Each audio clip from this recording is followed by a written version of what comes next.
ini mati, Muhammad ngajarin ini meninggal, Lia Eden ngajarin ini meninggal, siapa guru-guru bijaksana ngajarin ini meninggal. Satu-satunya Bang yang mengalahkan kematian itu hanyalah Tuhan Yesus. Itulah kenapa saya ikut dia Bang. Iya, jadi begini Pak Bos. Jadi yang diangkat itu ibaratnya tanpa melalui proses tersebut itu bukan cuma Nabi Isa alaihissalam, ada Nabi Idris, Ilyas, Nabi Khidir. Iya, jadi begini saja Bang Hos. Disinilah keunggulan Islam. Islam itu tidak pernah menjustis atau menjadikan itu Nabi Isa atau orang yang sering katakan itu Yesus. Tidak pernah. Justru dia mengagungkan di dalam kitab suci Al-Quran. Nabi Isa alaihissalam umur 2 hari dia sudah bisa berbicara, dia bisa membangkitkan orang yang mati. Oke, dia diangkat oleh Allah Subhanahu Wa Taala. Gini Bang. Jadi sebenarnya saya begini Bang. Pemikiran saya, Kristen yang baik ketika dia mempertuangkan cuma satu titik, alam apa ini surga. Jangan manusia dipertuangkan karena kuasa itu yang punya itu alam apa, bukan Yesus Kristus. Nah ini. Coba abang baca ayat 1 Markus ayat 1 itu. Saya tanggapi Bang ya. Bisa tanggapi Bang? Bisa Bang. Oke baik. Jadi abang bilang masalah Isa dan lain sebagainya. Saya tanggapi dulu masalah itu Bang. Ada satu VT saya Bang, itu EVP Bang ya. Mengenai pertanyaan saya kepada seorang muslimah ya berkerudung, saya bilang gini, siapa nabi yang akan datang, nabi yang terakhir nanti diutus untuk menjadi hakim yang adil. Pertama saya tanya dulu sama dia, siapa nabi terakhir? Dijawab dia Muhammad katanya. Siapa nabi yang akan datang? Dijawab Isa. Kalau gitu siapa nabi yang terakhir? Bingung ya Bang. Coba dia bilang gini, siapa nabi terakhir? Dijawab dia Muhammad. Betul kan? Terus siapa nabi yang nanti akan datang di akhir zaman? Isa. Kalau begitu siapa nabi yang terakhir? Wah, viral video itu Bang. 1,6 juta Bang yang nonton. 1,6 juta. Dan nggak ada satupun, belum ada satupun. Sedikit Bang, biar gue selesaikan dulu Bang. Nggak ada satupun Islam yang bisa membahas itu, bisa menjawabnya dengan benar. Banyak yang stage Bang, dari ustadz, ulama, kiai, banyak stage video itu. Satu pun dari stage-nya nggak ada satupun yang jawab pertanyaan saya. Semua malah ngantuk kemana-mana Bang. Banyak banget yang stage video itu. Nah terus masalah mentuhankan Yesus. Abang kan bilang nih, Anda harus mentuhankan Bapa saja. Tidak boleh Anda mentuhankan Yesus. Nah ini Bang, banyak orang tidak mengerti Bang definisi mentuhankan itu. Saya punya gambar yang bagus Bang ya. Nih, saya punya gambar yang bagus supaya bisa merangsang bagaimana pikiran Anda nih Bang. Ini Bang. Nah, ini Bang, banyak orang tidak tahu definisi mentuhankan itu adalah seperti yang ada di gambar ini Bang. Ada satu ayat di dalam Al-Quran, saya kutipkan saja karena saya sudah trauma menyuruh teman-teman muslim baca Quran di sini karena pada nggak mau baca Quran Bang. Betul, itu fakta Bang ya. Jadi saya akan bacakan Bang. Nah ini saya bacakan di dalam surat Al-Jathiyah ayat yang ke-23. Bunyinya seperti ini. Maka pernahkah kamu melihat orang-orang yang menjadikan hawa nafsunya sebagai Tuhannya? Jadi di sini ada kata-kata orang-orang yang mentuhankan hawa nafsu. Kutanya dulu sama abang Bang. Orang yang mentuhankan hawa nafsu itu setuju nggak abang? Kalau orang tersebut adalah orang yang dikendalikan hawa nafsunya. Ya, saya setuju. Baik, setuju. Seperti gambar ini Bang. Abang, aku lihat ini gambar ini, aku senang gambar ini. Ada sebuah tangan, saya yang ada tulisannya ketutup. Jadi ada tangan ini ada benang-benangnya seperti orang menjalankan wayang, ya. Jadi ibarat kata tangan itu hawa nafsu Anda Bang. Nah ketika Anda sudah dikuasai atau dikendalikan hawa nafsu Anda itu, hawa nafsu Anda mengarahkan Anda pergi mencuri, Anda ikut. Hawa nafsu Anda mengarahkan Anda pergi berzina, Anda ikut. Hawa nafsu Anda mengarahkan Anda ke jurang, Anda ikut. Jadi orang yang dikendalikan hawa nafsunya, orang tersebutlah yang mentuhankan hawa nafsunya. Anda sepakat? Betul? Sepakat. Nah, sekarang saya tanya sama Abang. Kalau iblis yang mengendalikan seseorang, setuju nggak Anda bahwa seseorang tersebut mentuhankan iblis? Kalau ini kita ada yang mentuhankan iblis. Oke. Nah sekarang saya tanya Bang, sebagai Muslim, saya tanya sama Bang, sebagai Muslim, wajib nggak Anda Bang, hidup Anda itu harus melakukan apa yang Muhammad suruh? Wajib. Nah berarti Bang kalau kriteria yang sama, Abang tuh mentuhankan Muhammad. Tidak. Nah ini Bang, gini, tadi kan pertanyaan Gini, host. ini penutup nih, penutup Bang Midas nih. Oke. Abis itu teman-teman gantian lah. Saya juga nggak mau dibilang orang katanya suka ngomong terus nggak mau gantian gini. Anda kan tadi mengatakan kepada saya, Anda itu harus mentuhankan Bapa saja, nggak boleh Anda mentuhankan Yesus. Gini Bang, aku luruskan dulu definisi mentuhankan Bang. Mentuhankan itu banyak orang salah pikir. Mentuhankan itu artinya menganggap sesuatu itu adalah sang pencipta. Maka itu definisi yang salah Bang. Ketika saya mentuhankan Bapa, bukan artinya saya itu menganggap dia pencipta, enggak. Kalau pencipta itu udah pencipta Bang, nggak dianggap pun dia udah tetap pencipta. Pencipta itu nggak dibuat Bang. Anda tidak perlu membuat sesuatu menjadi pencipta, mustahil, karena pencipta itu udah dari sononya. Nggak perlu lagi dibikin dia itu pencipta kita, nggak perlu.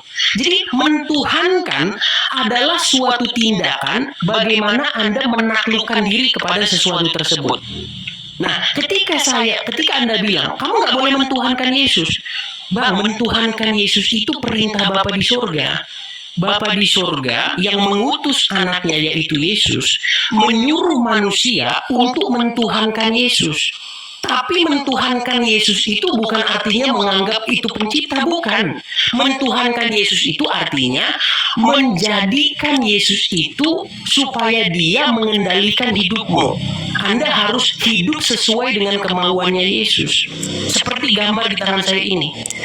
Saya mau tangan yang di atas itu adalah Yesus. Gitu loh. Jadi saya mau hidup saya itu ada di tangannya Yesus. Kalau Yesus suruh ke kiri, saya ke kiri. Kalau Yesus suruh ke kanan, saya ke kanan. Itu Bang, mentuhankan tuh kayak gitu. Jadi saya itu memang wajib mentuhankan Yesus Bang. Tapi kalau saya kembali, begini pemikiran saya, alangkah baiknya ketika kalau kita berbicara tentang ketuhanan, alangkah baiknya orang tuanya host yang dipertuhankan, karena dia menciptakan host. Tapi kalau mengimani perintah Alkitab, apa yang diajarkan Yesus Kristus itu sebenarkan. Kalau kita cuma mengimani, namanya seorang rasul wajar, nabi harus diimani. Bukan berarti kita harus pertuhankan. Gini loh, Yang berjasa di sini, kayak host itu orang tuanya. Tanpa orang tua, host tidak ada di permukaan bumi. Jadi yang baik dipertahankan itu orang tua. Kalau kita mau berbicara, saya jawab ya. Gini Bang, banyak orang begini, kalau gitu kamu mentuhankan orang tuamu dong, kan kamu ngikutin dia, kan kamu gini Bang, jangan salah Bang. Kalau betul Anda mentuhankan orang tua Anda menyuruh Anda menceraikan istri, harus Anda ceraikan. Itu satu bukti bahwa Anda sebenarnya tidak mentuhankan orang tua Anda tidak mengendalikan Anda. Buktinya adalah Anda membantah apa yang dilakukan orang tua Anda. Coba kalau orang tua Anda sekarang datang, tolong pinjemin saya uang 1 juta. Pasti Anda bisa, oh enggak, jangan. Atau tolong istrimu itu dibuang aja, diganti orang lain. Pasti Anda bilang, oh enggak. Karena Anda memang tidak dikendalikan orang tua Anda. Tapi kalau Muhammad yang suruh, bisakah Anda bantah? Coba saya tanya sama seorang muslim di sini. Kalau Muhammad menyuruh Anda, bisa nggak Anda bantah? Coba. boleh nggak dibantah? Boleh, Muhammad boleh dibantah? Nggak boleh. Nggak boleh, makanya Bang, Anda itu, ketaatan Anda kepada Muhammad itu sama dengan ketaatan Anda kepada Allah. Muhammad berkata, barang siapa yang mentaati aku, maka dia mentaati Allah. Yesus mengatakan, barang siapa yang melihat aku, ia telah melihat dia yang mengutus aku. Nah, tapi ada nggak Yesus nyuruh sembah aku? Nah, masalahnya orang tidak ngerti Bang definisi sembah Bang. Kalau sembah yang Anda maksud itu adalah membungkukkan badan ke arah seseorang, itu banyak di dalam Bible Bang. Nih saya bacakan nih. Aku kutip ayatnya Bang. Aku nggak mau asal-asalan ngomonginnya. Aku bacakan ya Bang ya. Karena banyak orang tidak bisa membedakan menyembah dalam pengertian membungkukkan badan dengan mengabdikan diri. Gitu loh. Menyembah karena bahasa Indonesia ini udah campur-campur Bang. Gitu loh. Jadi kalau umat Kristen menganggap Yesus itu Tuhan bukan? Ya jelas lah bang. Cuman kan orang itu kan banyak nggak mengerti bang. Tidak, definisi Tuhan tuh Definisi salah bang. Definisi Tuhan itu maksudnya adalah sesuatu yang kepadanya Anda menaklukkan diri. ya. Kalau abang nggak percaya nih bang ya, di dalam surat Al-Jasiyah ayat yang ke-23, pernahkah kamu melihat orang-orang yang menjadikan hawa nafsunya sebagai Tuhannya? Adakah maknanya itu adalah menjadikan hawa nafsu sebagai pencipta? Kan tidak. Adakah di situ definisinya adalah menganggap hawa nafsu itu ilahi? Tidak bang. Menuhankan itu adalah suatu kegiatan bagaimana Anda menaklukkan diri kepada sesuatu itu. Anda menjadi hambanya. Tuhan itu lawan katanya kan hamba. Tuhan itu ya Tuhan itu sama itu bang.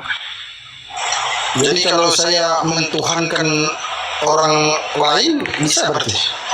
Al-Quran mengatakan di dalam surat At-Taubah ayat yang ke-31, mereka menjadikan rahib-rahibnya dan alim ulamanya sebagai Tuhan di samping Allah.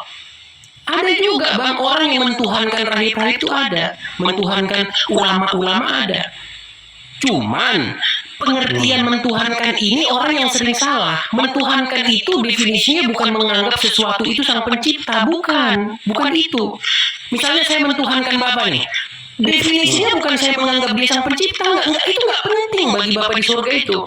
Anda menganggap dia pencipta atau bukan itu nggak penting. Yang diinginkan adalah bagaimana Anda hidup menaklukkan diri kepada dia, gitu loh. Itu definisi mentuhankan bang. Jadi kita itu menjadi hambanya. Jadi kita itu hidup sesuai dengan apa yang dia mau, gitu loh. Nggak masuk akal kayak gitu. Nah ini ya karena pengertian apa udah pengertian orang gini bang. Ada dua pengertian di Mentuhankan manusia itu nggak masuk akal. baik. Mentuhankan manusia menurut Muhammad ini bukan menurut saya. Ada seseorang bernama Adi ibn Hatim yang datang kepada Muhammad. Dia orang Nasrani, dia menggunakan kalung dari perak. Dia datang kepada Muhammad ketika Muhammad membaca surat At-Taubah ayat yang ke-31. Di situ dikatakan, maka pernahkah mereka menjadikan rahib-rahibnya dan alim ulamanya sebagai Tuhan. Lalu Adi bin Hatim protes, bilang sama Muhammad begini, kami nggak menyembah rahib-rahib kami nggak menuhankan alim ulama kami. Lalu Muhammad mengatakan, kamu menyembah mereka dengan cara mentaati mereka itu tanpa batas-batas lagi. Ketika mereka menghalalkan yang haram, kamu ikuti. Ketika mereka mengharamkan yang halal, kamu ikuti. Jadi menurut Ya, Muhammad, ada nggak di antara manusia yang menyembah kata-kata tadi? baik, saya tes. Di dalam Al-Quran, aku tes. Apakah umat Muslim menyembah Muhammad? Aku tes, bang. Di dalam Al-Quran, bang, ada satu ayat yang tentu saja semua Muslim tahu bahwasanya darah itu adalah sesuatu yang haram untuk dikonsumsi. Sepakat nggak, bang? Bukan, ada nggak kami umat Islam, Iya, makanya aku buktikan nih, bang. Aku mau membuktikan. Ada nggak? Ada nggak? Aku sedang membuktikan. Kalau aku sedang membuktikan ya kasih kesempatan dulu. Gini, bagaimana dengar. Tuhankan Muhammad. Dengarkan. Tuhankan Yesus. Ini Kami yang juga, bang. membuat Masalahnya begini, bang. Masalahnya kami mengakui dan kami mengakui dan kami bangga kami mentuhankan Yesus. Nah, masalahnya gini. Sebentar gini. Di dalam Al-Quran, darah itu adalah sesuatu yang haram untuk dikonsumsi. Tapi tahukah Anda, pengikut Muhammad itu meminum darah Muhammad dan Muhammad mengatakan haram tubuhmu disentuh api neraka kepada orang yang meminum darah dia itu? Anda tahu itu? Padahal menurut penjelasan Muhammad, ketika ada seseorang yang dia menghalalkan yang diharamkan Allah dan dia lebih taat kepada orang tersebut, itu definisinya sudah termasuk mentuhankan. Itu penjelasan Muhammad sendiri di dalam tafsir At-Taubah ayat 31. Banyak yang ngomong nanti bahwa darah Muhammad nggak diminum nih. Ini dengerin ya, apa yang diperbuat oleh umat Muslim kepada Muhammad nih, dengerin ini.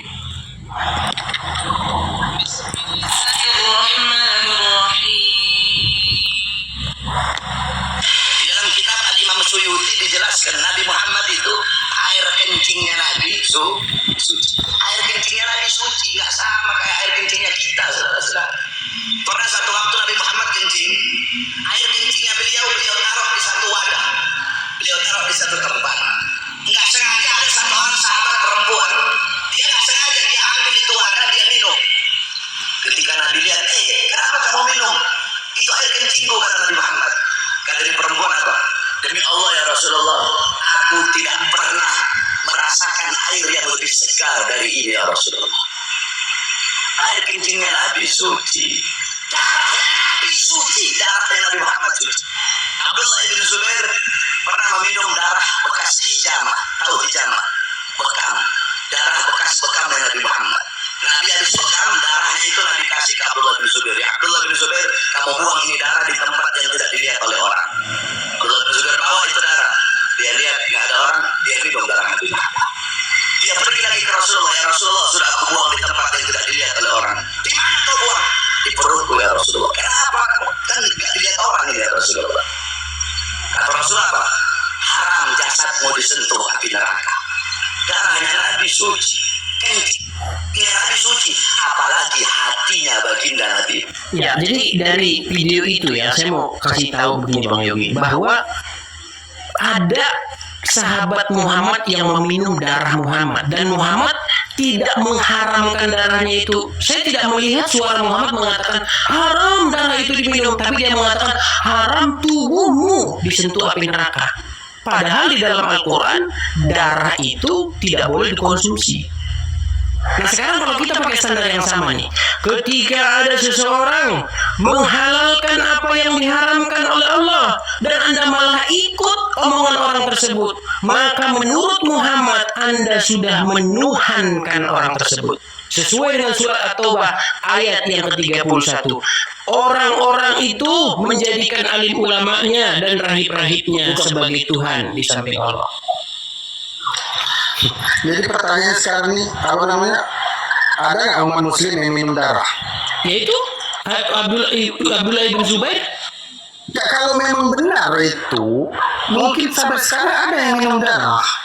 Oke, mau contoh lain. Contoh kalau darah Muhammad kan karena memang ketika itu aja. Sekarang gini, di dalam Al-Quran, saya jawab. Di dalam Al-Quran, di dalam surat Al-Ahzab ayat yang ke-70, ya ayyuhallazina amanu, hai orang-orang yang beriman, katakanlah perkataan yang benar. Anda diperintahkan oleh Allah di dalam Al-Quran untuk mengucapkan atau mengatakan yang benar.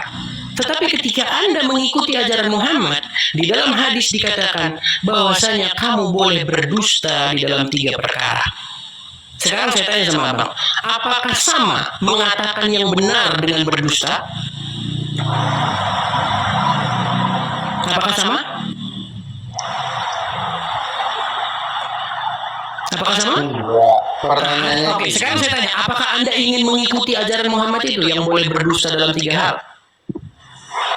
Kalau ada yang benar kata yang tadi, pasti ada yang minum darah sampai sekarang. Kalau nggak ada kan?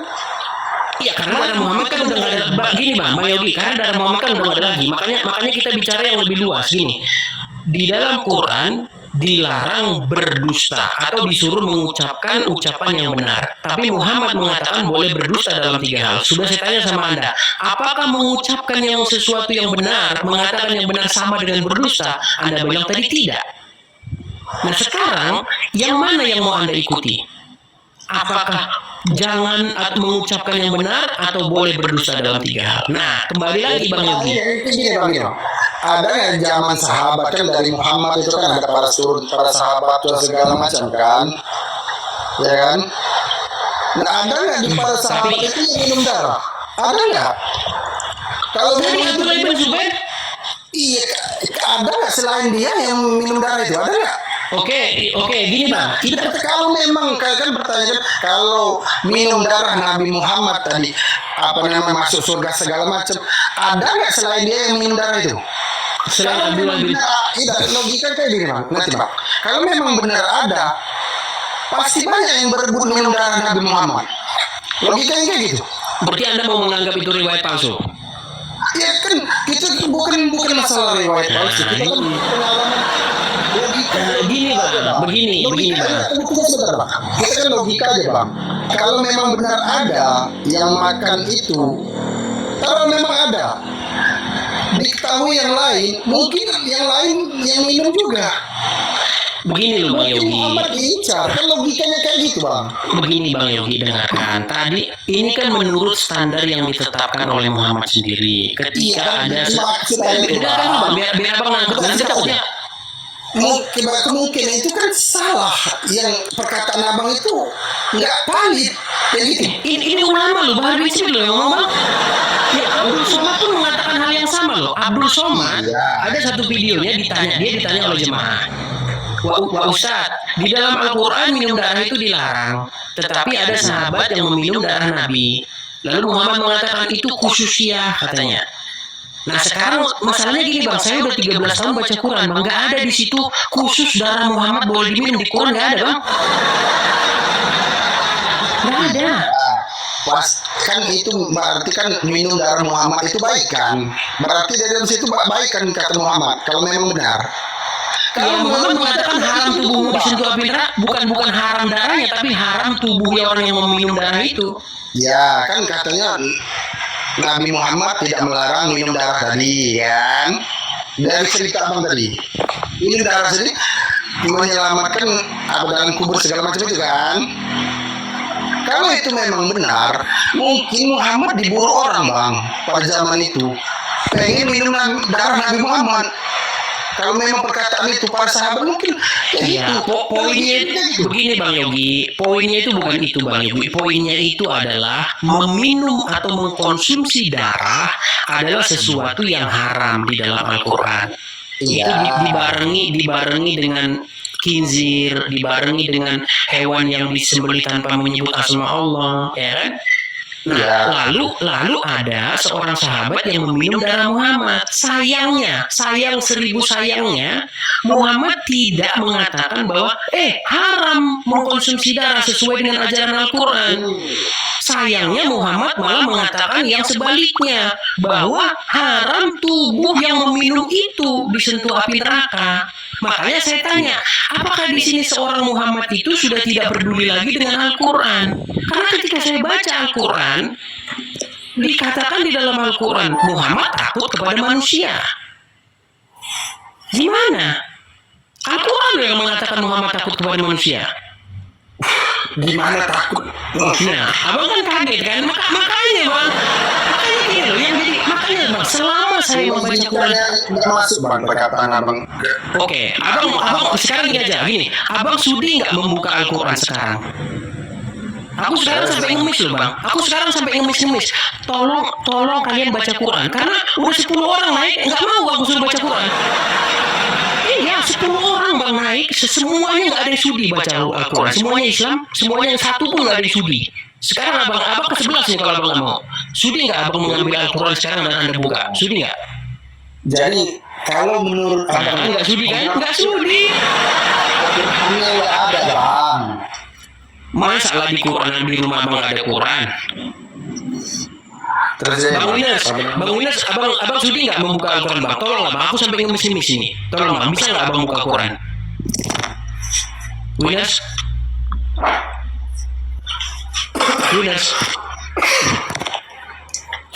nggak di situ lagi deh. Oke, Winas kita ganti dulu sama ini. Bang Yogi, ini ayat Al-Quran yang ngomong bang. Ini ayat Al-Quran bilang. Ya sudah, itu kalau memang benar agama abang yang benar daripada yang pada Islam, apa poin yang itunya bang? Apa namanya? Gini bang, sebenarnya Saya nggak percaya, benar dulu bang. Saya seagama abang itu saya nggak percaya itu bang. iya, masalahnya gini bang. Aku ngomong itu bukan cuma sama abang aja gitu loh. Ada 1.600 di sini yang dengar. Bukan cuma abang aja yang pojok ngomong ini gitu loh. Yang di bawah itu yang nonton itu bisa jadi mereka percaya itu bang gitu loh. Agamanya Tuhannya ada 3. Terus itu kita kan yang melihat agama itu Tuhannya kitabnya kan. Kitabnya ada versi-versi, ada Oke. revisi-revisi. Revisi katanya, waduh. Iya kan ada versi baru terbaru. Mau nggak aku tunjukin revisi? Ada kan Bible baru, Bible apa namanya? Bible lama itu kan.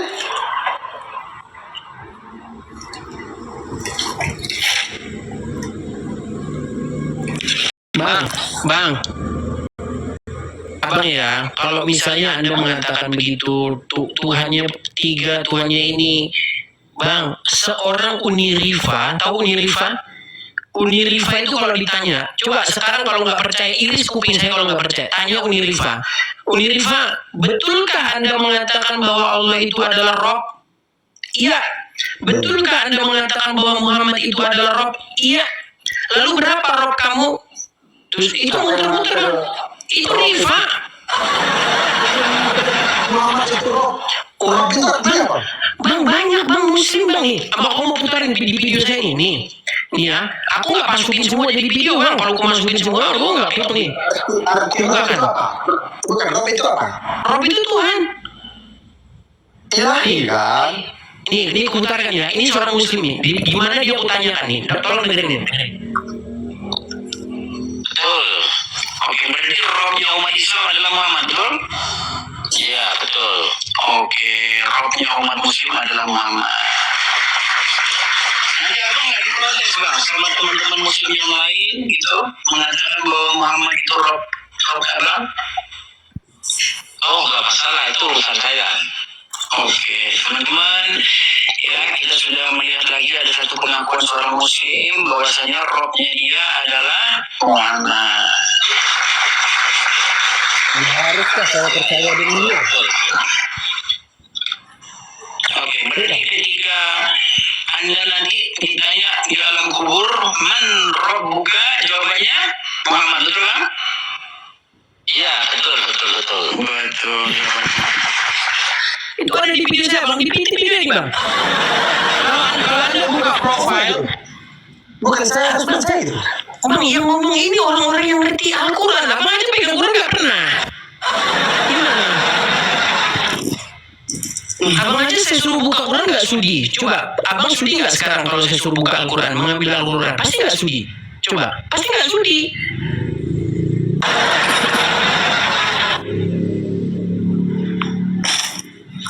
Abang aja aku tanya ihdinas siratal mustaqim aja nggak tahu. Agamanya terbatas. Nah, justru karena pengetahuan agama abang terbatas gitu loh. Kan makanya saya itu secara logika aja. Saya nggak masuk ada Tuhan tiga. Bang, makanya makanya saya nggak masuk.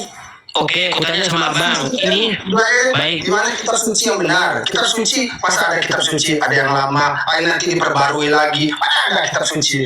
Kalau sudah itu kitab suci lagi namanya. Ku jawab bang. Boleh ku jawab? Ya. Baik bang, yang direvisi itu adalah terjemahannya bang. Itu terjadi juga terhadap sebentar katanya. Tadi boleh jawab saya tuh. Terus ini potong saya ya bang, terlalu semangat 45 nih orangnya padahal 17 masih berapa hari lagi nih. Bang, gini loh bang ya, dengerin ya bang ya. Ini tentang revisi terjemahan. Kenapa terjemahan itu perlu direvisi? Karena bahasa itu berubah bang. Bahasa itu terus-menerus berubah. Sekarang abang saya tanya, mengudap tahu nggak apa mengudap? Pasti abang nggak tahu mengudap itu apa. Apa mengudap itu? Lama sampai terkisi itu berubah-berubah. Iya, artinya gini loh bang. Sebentar, biar saya selesaikan. Gimana kitab suci berubah-ubah? Enggak. Sulit. Memang dari awal sampai sekarang seperti itu aja. Enggak mungkin ada kitab suci. Baik. Itu namanya suci itu nggak bisa dirubah-rubah. Itulah logikanya kan gitu. Baik. Sekarang lagi bang ya, tadi saya belum selesai ini bang. Jadi pertama-tama bang ya, yang dirubah atau yang direvisi itu adalah terjemahan. Kenapa terjemahan itu perlu direvisi? Karena bahasa itu berubah. Zaman dulu orang ngomong jajan itu mengudap bang. Mengudap, ada apa? Ada udapanmu. Nah, sekarang orang mengudap nggak tahu, apalagi generasi milenial apa itu mengudap. Nah, jadi gini bang, yang saya maksudkan begini. Karena bahasa itu terus berubah dan bahasa-bahasa lama itu lama-lama nggak dipakai, maka terjemahan itu dipakai terjemahan baru. Nah itu juga terjadi di dalam Al-Quran. Kemarin saya diskusi dengan Ustadz Syarif. dia punya dua Al-Quran. Dan terjemahannya di situ nyata. Teman-teman yang menyaksikan tolong ketik ya di bawah. Bahwa waktu itu dibukakan surat An-Naba 33. Nah, di dalam An-Naba 33 terjemahan yang lama dikatakan gadis-gadis montok yang sebaya. Lalu di terjemahan yang selanjutnya tidak ada lagi gadis-gadis montok, tapi gadis-gadis remaja yang sebaya. Terjadi juga Bang di dalam terjemahan Al-Quran. Nah, kalau abang maksudkan itu adalah naskah aslinya atau bahasa aslinya, itu tidak direvisi Bang. Seperti itu. Nah, sekarang kalau Anda ngomong-ngomong tentang naskah aslinya, apakah naskah asli Al-Quran berubah?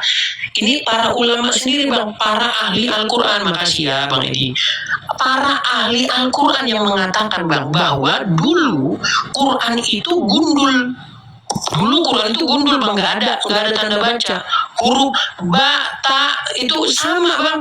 Kan ba sama ta cuma beda dua. Ba, ta, ya itu kan cuma titik-titiknya aja Bang. Huruf intinya sama, cuma beda titik-titiknya. Nah, dulu huruf Arab itu konon katanya gundul. Lalu ditambahilah harokatnya. Nah, justru sekarang saya tanya Bang, apakah penambahan harokat itu bermasalah?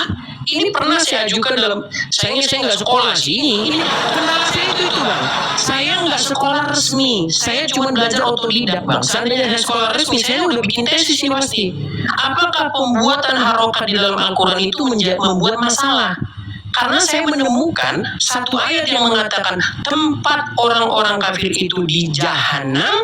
Di satu ayat lagi saya temukan tempat orang-orang kafir itu di Jahim.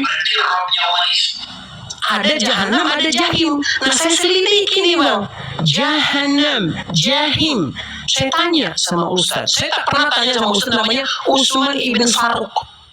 Teman-teman yang tahu kenal namanya Utsman ibn Faruk. Coba tanya dia, kamu kenal nggak Edis TV? Dia pasti kenal sama saya. Pernah saya tanya nama dia? Saya dengar kitab suci itu ada yang dihilangkan, ada yang ditambah. Mana ada kitab suci kayak gitu? Nanti saya buktikan abang dalam Quran, nanti abang lari. Bang, gini. Kitab Kristen itu ada banyak Katolik, Katolik. Masalahnya abang nggak ngerti gitu loh. Saya mau seriusan ke situ, nggak ngerti gitu loh Bang. Abangnya nggak ngerti ke situ masalah itu gitu loh. Ya dari hal itu aja saya nggak percaya kayak gitu aja. Ya ini sulit nih kalau kayak gini. Perbandingannya dengan Islam.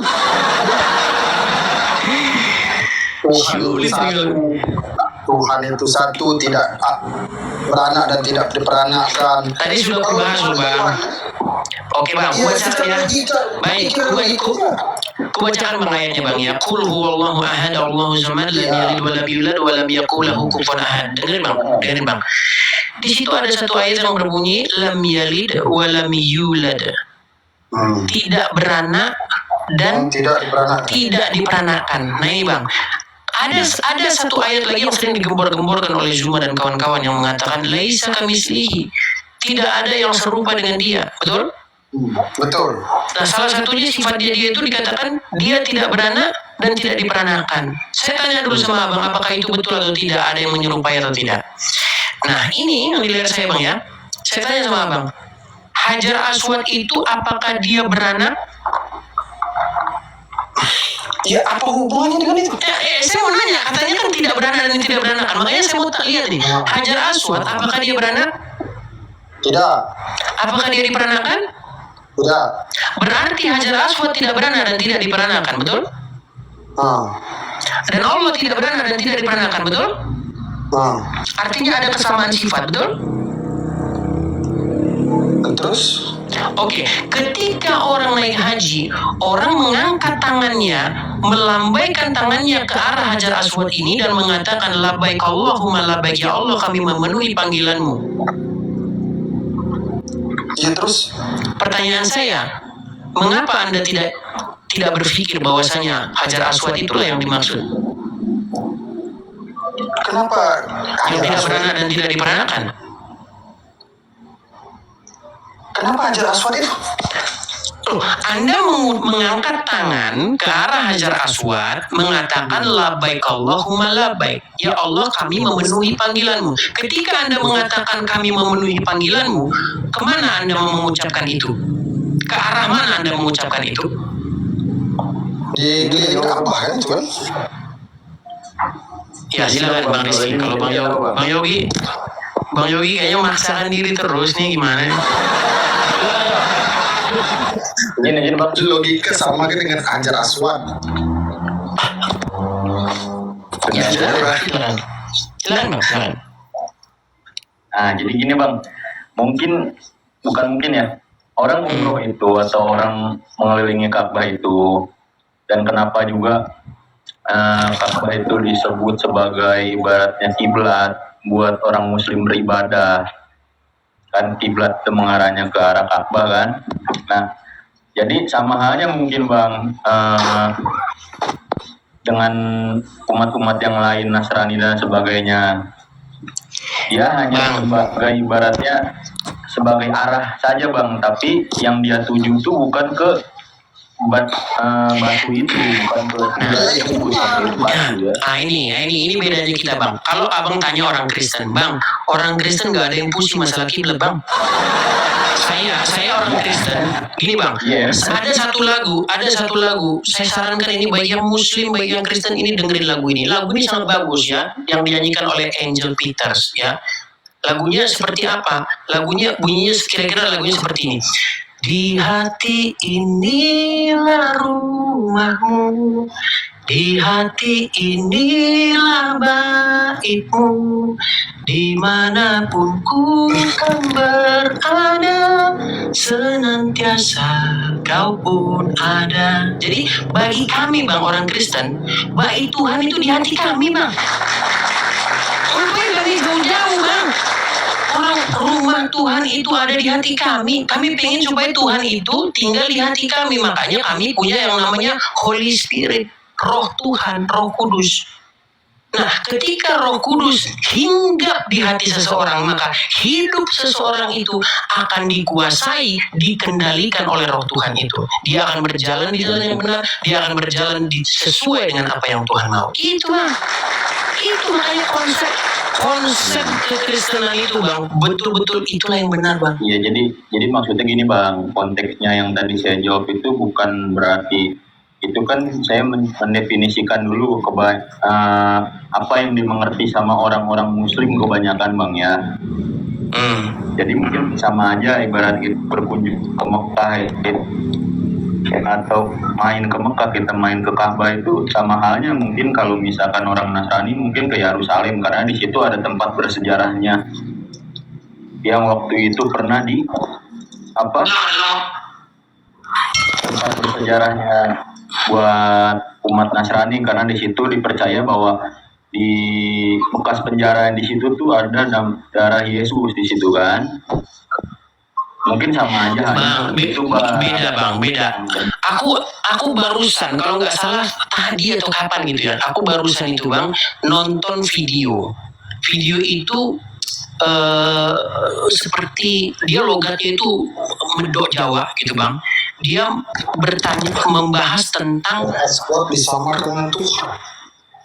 Gini Bang, itu video itu, aduh teman-teman kalau tahu link bagus itu videonya saya tonton. Bagaimana dia menjawab tentang umroh itu Bang. Dia bilang gini, banyak loh orang jual kebun, jual ini segala macam, habisin puluhan juta. Dia umroh ke sana, katanya di sana ada Tuhan. Dia membuat video itu bagus banget kalau saya tonton. Kenapa kok kita mencari Tuhan kok ke Arab aja? Bukankah Tuhan itu ada di mana-mana? Kenapa kita harus cari Tuhan ke sana?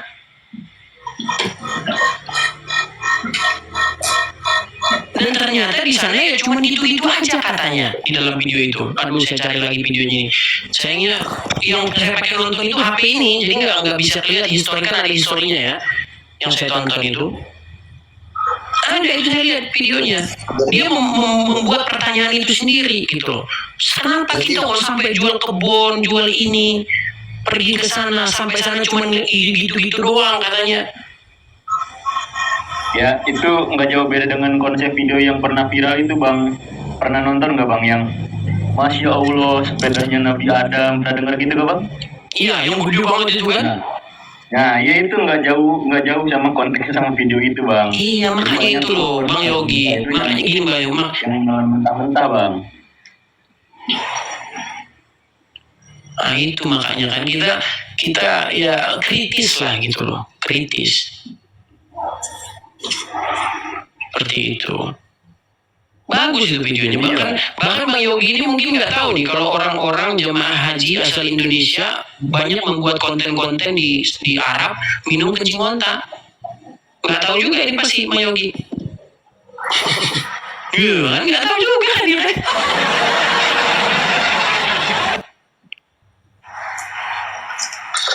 Kencing onta. Mending dulu, Bang, ini biar panas ya ini cuaca. Aduh.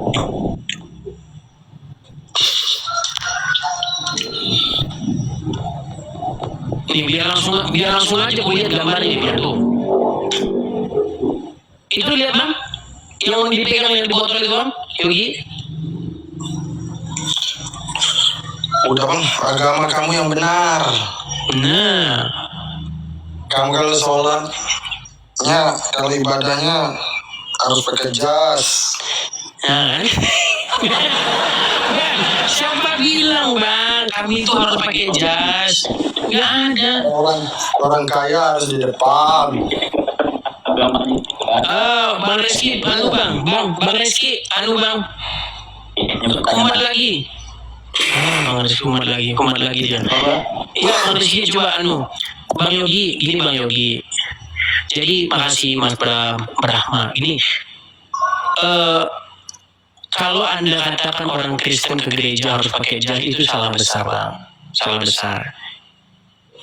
Ke gereja itu yang penting baju sopan, ya kan? Kemudian ya nggak mengganggu di sekitarnya lah. Misalnya nggak mandi, ya kan? Minum anggur ya, benar nggak? Minum anggur. Oh, bukan mabuk-mabukan Bang. Di jamuannya itu minum anggur itu sama kayak minum darah Yesus. Tapi di situ bukan darah betulan loh Bang. Tidak ada di situ ada ritual. Iya, disamakan sama darah Yesus kan? Minum anggur Ya, kan? jadi gini Bang ya. Jadi ada Bener nggak? betul. Minum anggur sama kayak itu. Makanya saya ceritain, diceritain abangnya lari kemana-mana. Jadi gini Bang, tidak ada orang Kristen itu yang ritual minum darah betulan. Jadi begini, ketika malam perjamuan terakhir Yesus itu sesuai dengan ini ya kebiasaan orang Yahudi ya, mereka makan malam gitu lah ya, ada roti dan ada anggur. Nah Yesus mengambil sama kan kayak itu daging Yesus. Iya itu simbolik aja Bang, simbolik bahwa itu untuk memperingati apa yang pernah terjadi. Untuk apa? Sebagai peringatan. Perintahnya di situ, jadikanlah ini sebagai peringatan akan aku. Nah, nanti Bang, kalau Abang saya tanya tentang Al-Quran, bagaimana? Ya peringatannya harus makan roti sama kayak minum anggur. Anggur itu kan mabuk-mabukan. Nah, makanya tadi saya bilang kan nggak mabuk-mabukan Bang. Makanya Abang ini kalau ngomong itu ya didengerin dulu gitu loh. Masalahnya Abang ini Anggur itu mengandung alkohol nggak? betul. Nah, jangankan anggur Bang, jangankan anggur, pisang yang Anda makan itu mengandung banyak alkohol. Durian itu mengandung banyak alkohol. Kenapa harus anggur? Kenapa nggak air putih? Kenapa harus anggur? Kenapa harus roti? Untuk melambangkan daging dan tubuh dan darah. Iya, kenapa harus roti? Kenapa harus itu? Ya karena roti itu makanan pokok mereka. Karena di situ nggak ada jagung Bang, nggak ada jagung. Seandainya dulu makanan pokoknya jagung, mungkin jagung dulu Bang. Gitu loh. Ada Pak Wira tadi loh. Pak Wira naik sini Pak Wira. Aduh, saya pengen ngobrol dengan Pak. Kalau Pak Wira ini enak, berilmu tinggi dia. Lambang ke makan. Gini Bang, ada satu pertanyaan ini Bang. Ada satu pertanyaan ini udah banyak yang mau datang karena mungkin mereka panas nih. Gini Bang Yogi, di dalam Al-Quran ada satu ayat di mana Isa itu meminta hidangan, di mana nanti itu akan menjadi peringatan. Mau saya bacakan ayatnya? Soalnya Anda malas baca Quran, ini masalahnya. Cara itu memperingati. Nih, saya bacakan Bang ya. Nih, saya ketik.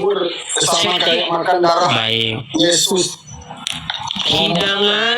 Hidangan dari surga. Nih, hidangan.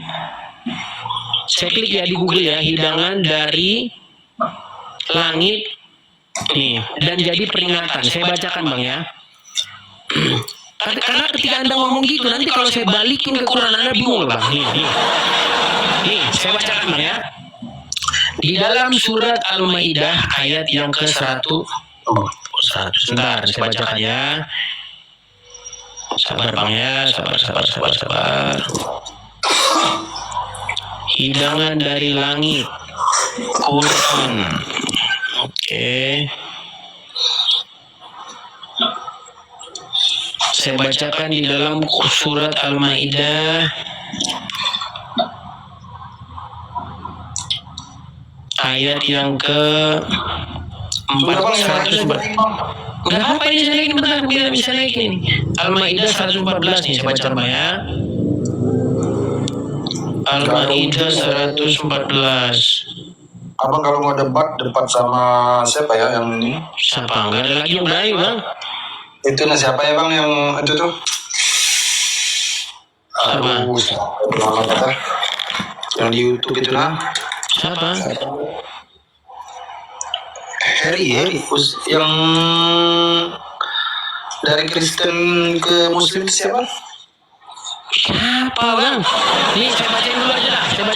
Sebelum orang nanti biar gantian lagi. Isa putra Maryam berdoa, ya Tuhan kami, turunkanlah kiranya kepada kami suatu hidangan dari langit yang akan menjadi hari raya bagi kami, yaitu orang-orang yang bersama kami dan yang sesudah kami, dan menjadi tanda bagi kekuasaan Engkau. Sekarang saya tanya Bang, doanya Maryam ini dikabulkan nggak? Isa putra Maryam ini, bahwa hidangan itu akan menjadi peringatan dan hari raya bagi orang-orang yang bersama dia dan orang-orang yang sesudah dia.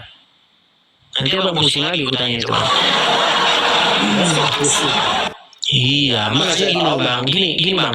Masalahnya gini, Al-Quran itu memerintahkan Anda untuk membaca Injil, tapi Anda sudah didoktrin tidak boleh baca Injil. Bang Yogi dengerin Bang, Al-Quran ibadah, kamu kan ibadahnya Bang, Al-Quran sebentar Bang Yogi ini, Al-Quran memerintahkan Anda untuk percaya. Sebentar Bang Yogi, bentar. Al-Quran memerintahkan Anda untuk percaya kepada kitab-kitab sebelum Al-Quran. Apa itu Injil? Tapi yang Anda lakukan adalah sebaliknya. Anda malah percaya kepada kitab-kitab sesudah Quran yang dikarang oleh Fulan bin Fulan. Makanya saya curiga Abang baca Qurannya sambil koprol. Oke lah, Bang Yogi, senang berbicara dengan Anda. Sampai ketemu lagi Bang Yogi, kita kasih kesempatan yang lain Bang Yogi ya. Oke, terima kasih Bang Yogi, sampai ketemu lagi. Ya, itulah teman-temannya.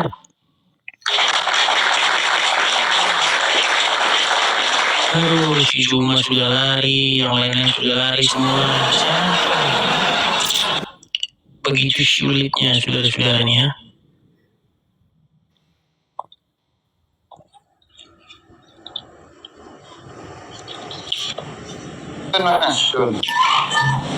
Mr. Black. Halo. Selamat siang Bang Ekis. Selamat siang Mr. Black. Selamat siang Bang. Ya, gimana Bang? Itu konteksnya kenapa Nabi menyuruh manusia minum kencing ya Bang? Maksudnya apa itu Bang? Ya, ini sulit juga. Bukan salahnya yang masuk itu jarang gitu Bang, ketemu saya yang ustadz gitu. Ketemunya yang ya.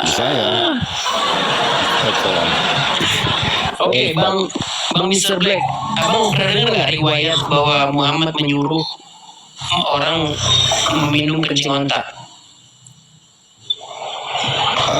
pernah dengar tapi tidak ada di dalam Al-Quran itu. Iya betul, makanya itu bang. Abang kan mengikuti kitab-kitab yang di luar Al-Quran. Al-Quran memerintahkan beriman kepada Injil, tapi abang malah beriman kepada yang bukan Injil. Kitab karangan Bukhari, kitab karangan Muslim, kitab karangan ulama ini, karangan itu, karangan. Padahal Quran tidak pernah memerintahkan untuk beriman kepada kitab yang sesudah Al-Quran. Yang disuruh beriman itu kepada kitab yang sebelum Quran. Ya, betul. Tapi kan disempurnakan sama Al-Quran. Semuanya dipatuhi, semuanya diikuti, tapi disempurnakan 100% sama Al-Quran. Seperti itu Bang Edi. Berarti abang tidak percaya kepada Sahih Muslim, Sahih Bukhari, kitab ulama ini nggak percaya berarti ya? Saya menghormati, betul. Bukan percaya atau tidak isinya? Saya menghormati. Bukan percaya atau tidak? Saya menghormati, itu ada memang, tapi semuanya Tidak, yang itu ditanya percaya. Yang ditanya percaya atau bukan bang? Bukan Bukan menghormati ada, atau ada. tidak? Percaya atau memang tidak? ada. Memang ada. Waduh, ini sulit nih bang. Ya, ada, berarti kan saya percaya. Yang ditanya apakah Ada, anda ada. percaya? Percaya nggak? Ya, betul. Percaya dengan isinya berarti? Betul. Oke, sedangkan Al-Quran memerintahkan anda untuk percaya kepada kitab sebelum Quran atau sesudah Quran? Kita mempercayai sebelum Al-Quran. Oke, hadis Bukhari, hadis Muslim itu sebelum Al-Quran atau sesudah Quran? Sebelum dong. Hadis Bukhari sebelum Quran. Selamat tinggal dulu bang, kalau gitu bang. Kalau pusing saya lagi. Aku nggak bisa ngelanjutin lagi teman-teman kalau udah kayak gitu lah. Udah. Kita nanti habis waktu kita teman-teman ngomong kayak sama orang kayak begitu.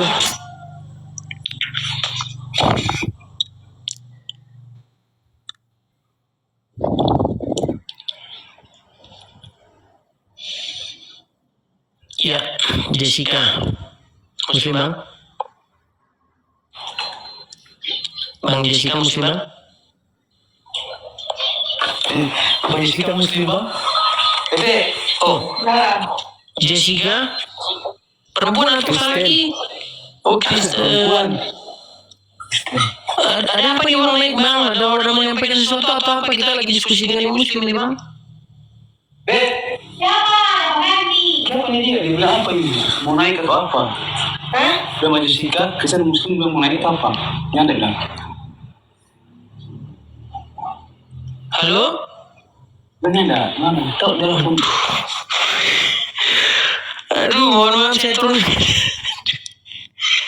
Teman-teman tolong kalau naik teman-teman harus ada tujuan yang jelas dulu teman-teman ya. Maaf loh, bukan apa-apa teman-teman kalau mau naik itu sudah ada tujuannya jelas begitu. Kita bukan iseng-iseng loh teman-teman di sini teman-teman ya. Kita di sini mau ngobrol, mau bahas-bahas ini jangan datang nggak ada tujuannya. Oke, silakan. Salah sambung. Baikkan saja. Ya, Sadanai P1000 Muslim bang. Halo? Halo?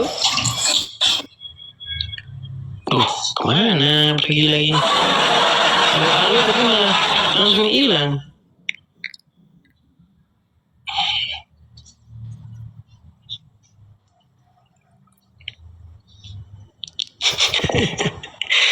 Mungkin udah 5 watt atau bagaimana, udah capek ya teman-teman. Berapa jam kita siaran ini? Udah hampir 3 jam. 2 jam 25 menit. Mau kah Muslim bang? Mau kah? Bukan Bukan Muslim bang. Bukan. Kristen. Iya Kristen. Oh Kristen. Kita lagi mau mengundang yang Muslim-Muslim nih bang. Enggak, saya mau nyampaikan aja dulu bang. Apa itu bang? Boleh nggak? Apa itu? Kalau yang seperti si Yogi tadi itu, kalau lama-lama ngobrolnya itu kurang ini, EQ-nya rendah sekali itu. Jadi udahlah dikeluarin aja seperti itu. Cari yang ini aja, yang pintar aja gitu. Capek kita dengar Yogi tentang apa tak kemana aja dia. Iya, masalahnya Itu aja, Bang. masalahnya kayak gitu semua. Oke lah, Bang Mokara. Makasih Bang. Oke, makasih. Kuturangan Bang ya, makasih Bang. Shalom ya. Ayo. Iya Mas, iya saya setuju Bang. Cuman iya semuanya kayak gitu. Gimana semuanya kayak gitu Bang? Yang sebelum ini abang nggak lihat, tadi 10 orang loh, 10 orang semuanya kayak gitu semua, berarti kan 10 dari 10. Jadi mau gimana lagi kita? 10 dari 10. Aduh, saudara-saudara ini sulit ini saudara-saudara. Arce.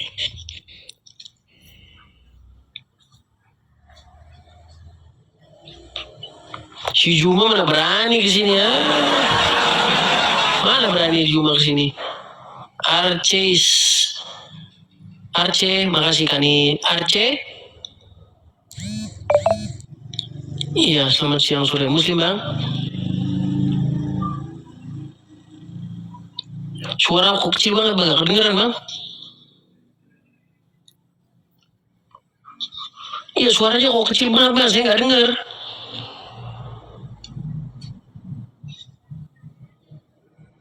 Oh, Muslim. Pasti Muslim awam juga nih ya? Betul?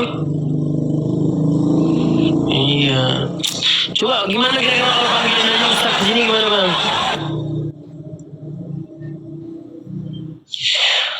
Mungkin abang dulu lah ya, perangkatnya benerin dulu Bang, karena saya nggak dengar, suara Anda kecil sekali. Mohon maaf nih, saya turunkan. Saya nggak dengar Bang, suara Bang itu kecil banget macam bisik-bisik, saya nggak dengar.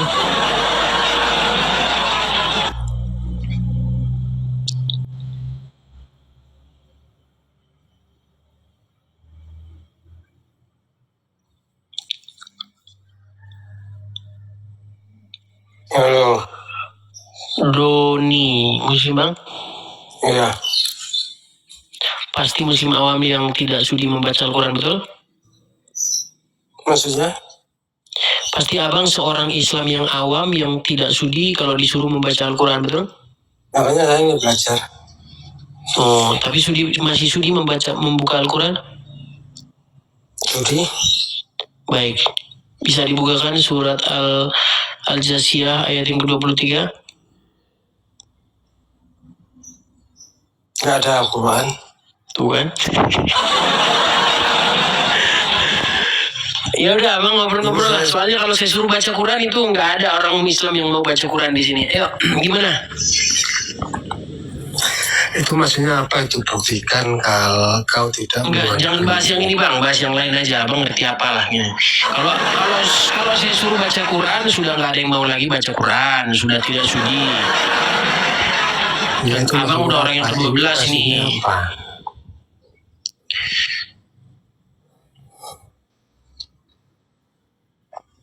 Abang ini sudah orang yang ke-12, sudah tidak sudi membaca Al-Quran, sudah tidak mau membaca Al-Quran, jadi gimana? Tadi sinyalnya jelek mulu Bang. Iya, Bang Rizky, ini tumben bagus nih. Gimana, Bang Rizky? Kita ngobrol-ngobrol ini aja lah, soalnya gimana ya? Iya, yang ringan-ringan aja Bang. Kadang mau baca Quran, kalau yang berat-berat sulit ini teman-teman. Jadi hari ini teman-teman mohon bersabar ya, ini ujian. Yang nonton bersabar untuk khusus hari ini ya, kita kayak gini aja.